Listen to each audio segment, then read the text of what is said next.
Kebaikan itu berotasi. Tak perlu waktu lama untuk saya menemukan makna kalimat itu. Selama perjalanan saya di tanah Flores dan mengabadikan cahaya kebaikan itu sendiri.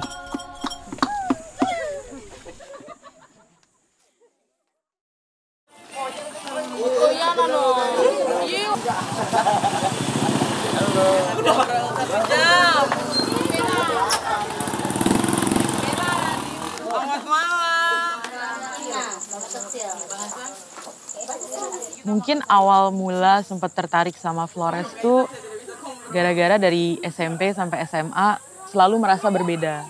Jadi dari situ mulai penasaran, sebenarnya Flores tuh di mana sih dan seperti apa. Akhirnya setelah lulus kuliah, memutuskan untuk pergi ke Flores sebulan.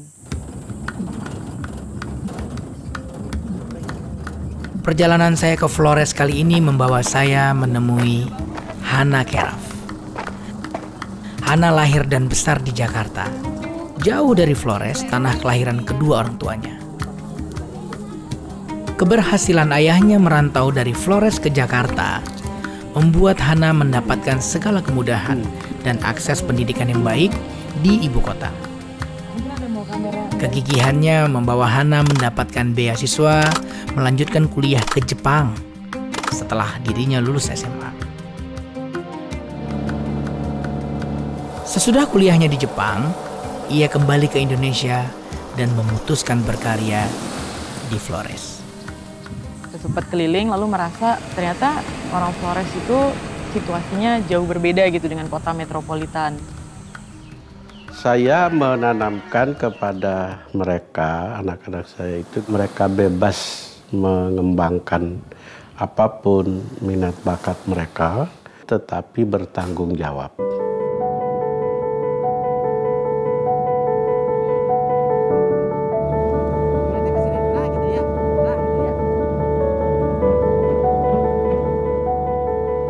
Saya ini cuma mendapatkan semua berkat saya hanya karena saya lahir sebagai anak bapak saya. Saya tidak bekerja keras untuk mendapatkan ini semua. Jadi kayaknya semua yang saya punya ini harus saya berikan untuk orang lain gitu. Kalau nggak mungkin Tuhan ngasih saya sebagai anaknya bapak saya.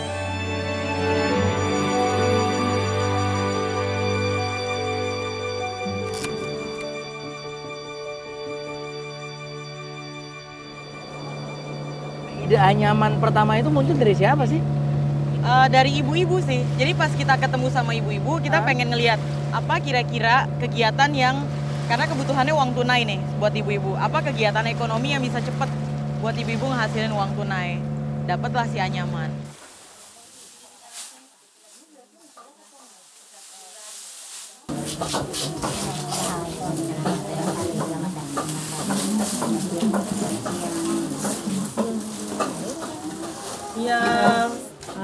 Kalau saya pertama kali kenal Ade Hana itu waktu awal di Januari 2016 ada pelatihan di Desa Ulu Blolong.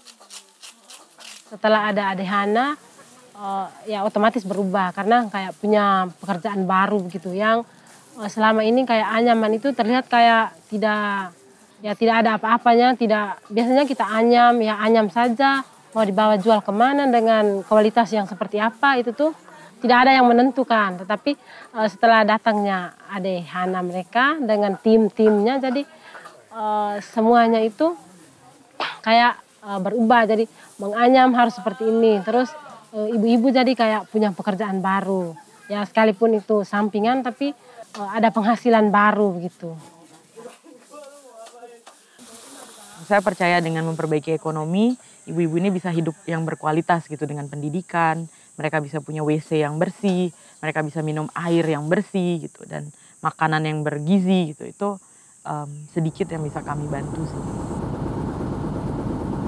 Setiap perubahan pasti ada rejection. Nah, apakah itu ada di awal? Selalu ada rejection, tapi kalau sampai sakit hati sih enggak. Dari masukan-masukan rejection tersebut, malah kita jadi oke, kita harus mempunyai sistem yang jauh lebih cepat untuk grow, bagaimana scalability-nya bisa di-boost gitu. Attitude-nya aja sih ngadepin rejection gitu. Oke. Natural aja.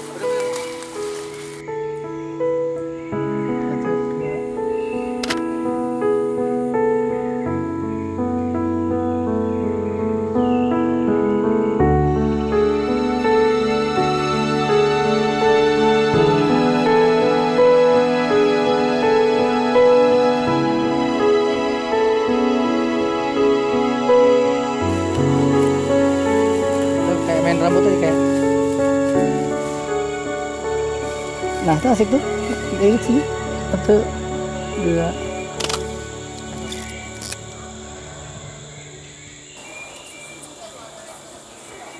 Ternyata untuk sumur kedua sudah terkumpul 200 juta.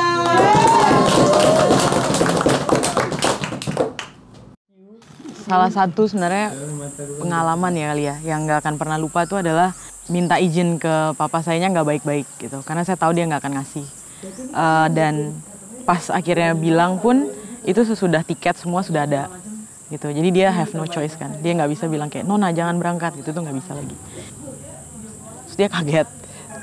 Karena alasan dia adalah, papi ini seumur hidup berusaha keras untuk keluar dari NTT, memperbaiki hidup kita, tapi kenapa kamu pilih kembali gitu.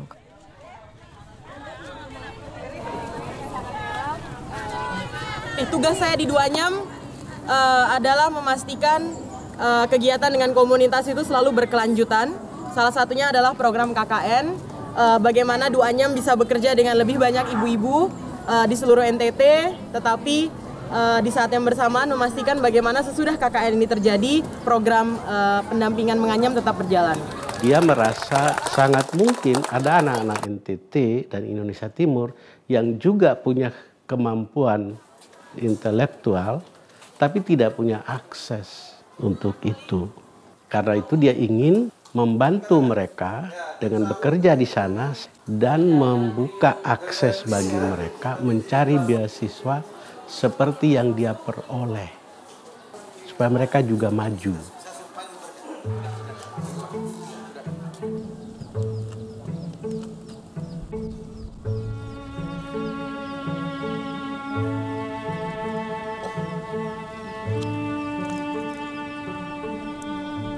Saya berkali-kali meminta dia untuk pulang tadi. Dia hatinya berat untuk meninggalkan ibu-ibu. Saya kemudian tercerahkan dan kemudian mengalah. Saya menyadari bahwa rupanya anak ini ditakdirkan, dilahirkan dan dikehendaki Tuhan untuk menolong masyarakat kecil. Ya sudah, papi menyerah dan papi mendukung apa yang kamu lakukan.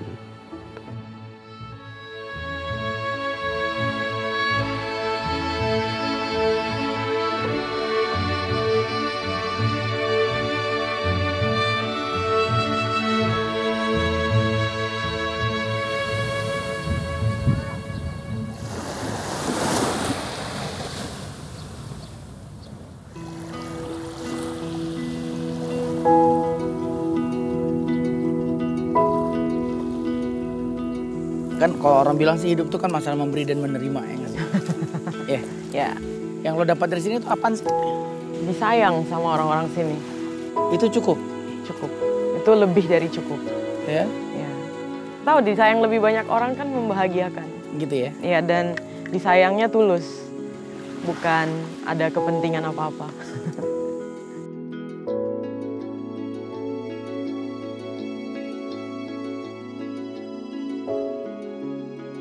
Seneng gitu kalau misalnya datang terus mereka meluk, terus seneng. Nggak tahu, mungkin mirip mama saya karena nyokap gue kan juga meninggal waktu gue cukup muda, kelas 1 SMA. Terus mungkin merasa kayak, wah gila nih mungkin mereka semua ini nyokap gue gitu. Kemudian karena bagian dari masa kecil mama saya kali ya yang saya nggak pernah tahu, jadinya merasa kayak oh ini kehidupan mama saya dulu mungkin seperti ini. Kasih sayang seorang ibu itu dapat sih di sini gitu dengan ibu-ibu, dan makanya selalu berasa pulang ke rumah ke mereka.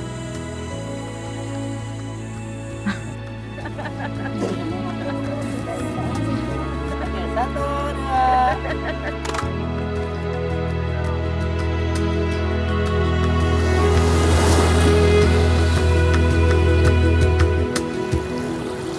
What is beauty? Cantik itu kalau baik sama semua orang. Gue merasa perempuan benar-benar cantik kalau dia benar-benar baik dari hati ke semua orang tanpa pandang bulu.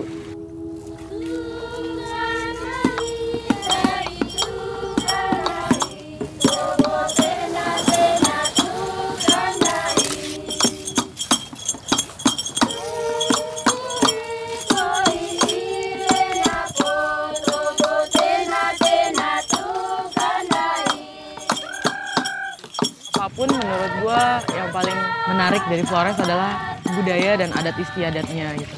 Bagaimana orang-orang hidup mengikuti budaya mereka, adat istiadat itu segalanya. Dan itu adalah identitasnya Flores gitu. Nggak akan menemukan adat budaya yang sama di luar Flores ya kalau nggak tinggal bersama orang Flores atau jadi bagian dari orang-orang Flores.